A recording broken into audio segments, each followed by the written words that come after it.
आदित्य और अद्विक का प्लान। रात का वक्त एक आलीशान विला जितना बाहर से सुंदर उसका ही ज्यादा अंदर से सुंदर था। उसे विला को देखकर ही लग रहा था कि इसकी कीमत अरबों में है। इस विला के अंदर हाल में सोफे पर दो हैंडसम युवक बैठे थे। उन्होंने ऊपर से कुछ नहीं पहना था, नीचे केवल लोअर पर थे। उनकी पर्सनैलिटी किसी को भी अपना दीवाना बना सकती थी। वह साक्षात कामदेव लग रहे थे। वो दोनों कोई और नहीं अद्विक और आदित्य राठौर थे। अद्विक ने आदित्य को देखते हुए बोला, क्या जो हम कर रहे हैं सही कर रहे हैं? पता नहीं क्यों पर जैसे दिल बेचैन सा है। कुछ अनहोनी होने का डर हो रहा है। क्या हम अपनी बच्ची अपनी जान से डिवोर्स लेकर सही कर रहे हैं? अद्विक की बात सुनकर आदित्य ने एक गहरी सांस छोड़ी और बोला, इस वक्त अपने बच्ची के लिए यही सही है, वरना तुम जानते हो क्या हो सकता है। इस वक्त कोई हम पर चुपके से वार कर रहा है और तुम जानते हो उसका निशाना हम नहीं, हमारी बच्ची है। बस एक बार वह पकड़ा जाए, उसके बाद हम अपने बच्ची को हमेशा के लिए अपने कैद में रखेंगे, अपने पास रखेंगे, अपनी नजरों के सामने रखेंगे। ऐसा कहते हुए आदित्य की आंखों में चाहत के लिए जुनून, पागलपन, दीवानगी दिख रहा था। वह एकदम साइको दिख रहा था। कोई देखता तो एक बार डर जाता। अद्विक ने आदित्य को देखते हुए बोला, तुम सच कह रहे हो, हमें अपनी बच्ची को प्रोटेक्ट करना है। बस एक बार वह सामने आ जाए तब उसे गिन गिन के बदला लूंगा, क्योंकि उसकी वजह से मैं अपनी बच्ची को अपने से दूर रख रहा हूं। तभी अद्विक को कुछ ख्याल आया। उसने आदित्य को देखते हुए बोला, कल बच्ची हमसे डाइवोर्स लेने वाली है, उसका क्या? तो आदित्य ने अद्विक को देखते हुए बोला, कल डिवोर्स होगा, दुनिया की नज़र में और अपनी बच्ची की नज़र में, बस। और उसके आगे तुम जानते हो हम क्या कर सकते हैं। इतना कहकर आदित्य के चेहरे पर एक डेविल स्माइल थी। आदित्य और अद्विक की उम्र 30 साल है और वही चाहत की उम्र 20 साल, रुद्र की उम्र भी 30 साल है, रिहान की उम्र 29 साल, अतुल की उम्र 28 साल और चुड़ैल की उम्र, मेरा मतलब राही की उम्र भी 20 साल है। वैसे राही की भी कुछ सीक्रेट है जो यह आपको आगे पता चलेगा। ओबरॉय मेंशन। राही अपने कमरे में किसी से फोन पर बात कर रही थी। उसने कहा, तुम टेंशन मत लो, सब कुछ मैं हैंडल कर लूंगी और बहुत जल्द ओबरॉय मेंशन हमारा होगा, उसकी प्रॉपर्टी हमारी होगी और मिस्टर राठौर की पत्नी भी बन जाऊंगी। बस जितना मैंने तुमसे कहा है तुम उतना करो। आज रात अपने आदमियों को इस मेंशन में भेज देना, बाकी सब मैं संभाल लूंगी। इतना कहकर राही ने फोन काट दिया और डेविल स्माइल करने लगी। इस बात से बेखबर की चाहत भी मुस्कुराते हुए उसकी सारी बातें सुन रही थी। हेलो गाइस, मेरी स्टोरी का नाम रिबॉर्न माय वाइफ है, इसलिए मेरे स्टोरी में अद्विक और आदित्य ही हीरो है और कोई नया हीरो नहीं है। चाहत का रिबॉर्न होने से पहले राही अपने प्लान में कामयाब हो गई थी, इसलिए अद्विक और आदित्य और चाहत का परिवार उसके खिलाफ हो गया था।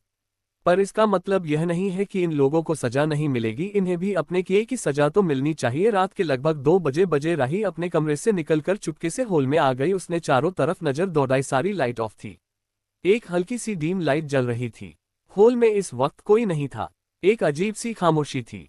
राही जल्दी से पीछे के दरवाजे के पास गई और गेट खोल दिया। वहां पर लगभग 4-5 आदमी घर के अंदर आए। उन्हें देखकर राही खुश हो गई और बोली, तुम्हें पता है ना क्या करना है?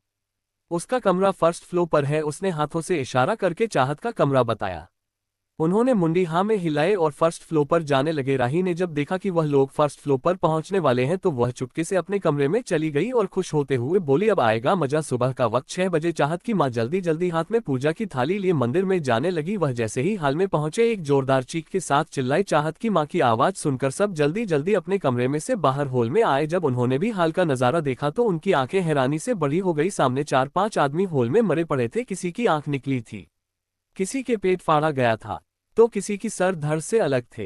एक बार यह सब देखकर डर गए, वही राही भी घबरा गई। उसने अपने मन में सोचा, यह आदमी तो चाहत के कमरे में जा रहे थे, तो फिर यह यहाँ और भी इस हालत में क्या? चाहत इन लोगों को जान से मारा? उसकी नजर चाहत के ऊपर गई जो बिना भाव के उन लाशों को देख रही थी। फिर चाहत को ऐसे लगा जैसे कोई उसे कब से घूर रहा है।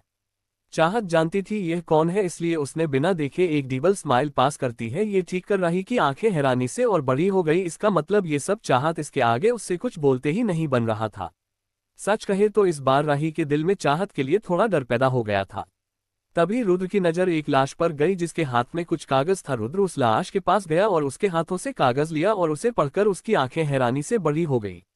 ये देखकर रिहान, अतुल, बाकी लोग भी रुद्र के पास चले गए। केवल चाहत को छोड़कर उन्होंने भी उस कागज को पढ़ा। उसमें साफ शब्दों पर लिखा गया था, अगली बारी तुम्हारी। इतना पढ़ते ही अंदर घबराने लगी। वह अपने आप से ही लड़ रही थी, नहीं चाहत कहाँ पतली दुबली और कहाँ ये हटे कटे, जरूर कोई और होगा, आखिर कौन होगा? फिर से चाहत की डेविल स्माइल याद आए, कहीं चाहत नहीं। इसी तरह राही अपनी सोच में गुम थी। तभी रिहान बोला, गुड़िया गुड़िया। राही अपने होश में आई तो रिहान बोला, मैं कब से तुम्हें बुला रहा हूं तो सुन क्यों नहीं रही हो? भाई में ओ चाहत की माँ ने बोला, शायद बच्ची डर गई है, राही बेटा आप अपने कमरे में जाए। इतना सुनते ही राही जल्दी से अपने कमरे में चली गई।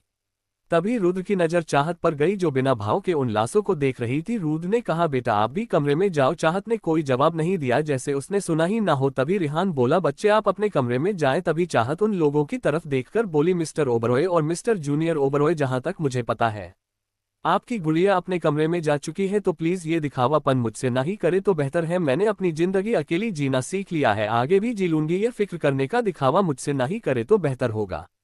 जाए जाकर आप अपनी गुड़िया को देखें। चाहत की आंखों में एक नफरत, गुस्सा और दर्द था जो तीनों भाई उसके माँ पिता बेखूबी समझ रहे थे। इतना कहकर चाहत बाहर चली गई। चाहत के जाते ही रुद्र धम से फर्श पर बैठ गया। रिहान अतुल भी जमे हुए खड़े थे, उनकी माँ बाप की आंखों में आंसू था। तभी रुद्र की आवाज आई, हमारी बच्ची हमें अपना भाई नहीं मानती, वह हमसे धीरे धीरे कब इतनी दूर चली गई। मैं एक अच्छा भाई साबित नहीं हो पाया। इतना कहकर रुद्र के आंखों से आंसू बह निकले। वही हाल रेहान और अतुल का भी था। आखिर क्यों ना रोए रुद्र। रुद्र ने चाहत को अपनी बेटी की तरह पाला था। चाहत पर सबसे ज्यादा अधिकार रुद्र अपना समझता था। यहाँ तक कि रुद्र जब चाहत छोटी थी तो माँ बाप तक को भी जल्दी नहीं देता था। रुद्र चाहत को अपने दिलो जान से अपनी बेटी मानता था। यूं कहें कि रुद्र की जीने की वजह ही चाहत थी। पर आज चाहत के तीनों भाई अंदर से टूटा हुआ महसूस कर रहे थे। उन्हें समझ नहीं आ रहा था कि आखिर चाहत उनके साथ ऐसा क्यों कर रही है। क्या वह ज्यादा शक्ति बरत गए। हम जिसे ज्यादा प्यार करते हैं, अगर वही हमारा विश्वास भरोसा ना करे तो इंसान अंदर तक टूट जाता है। बस यही हाल चाहत का था। वह तो विश्वास और भरोसा टूटने के साथ मौत को भी गले लगाया है। मिलते हैं नेक्स्ट चैप्टर में। लाइक और कमेंट जरूर करें। फॉलो भी। Rebirth my little wife author Kumari Neelam. अगले भाग में चाहत और चाहत के दोनों हस्बैंड का थोड़ा सा रोमांटिक भाग पढ़ने वाले हैं।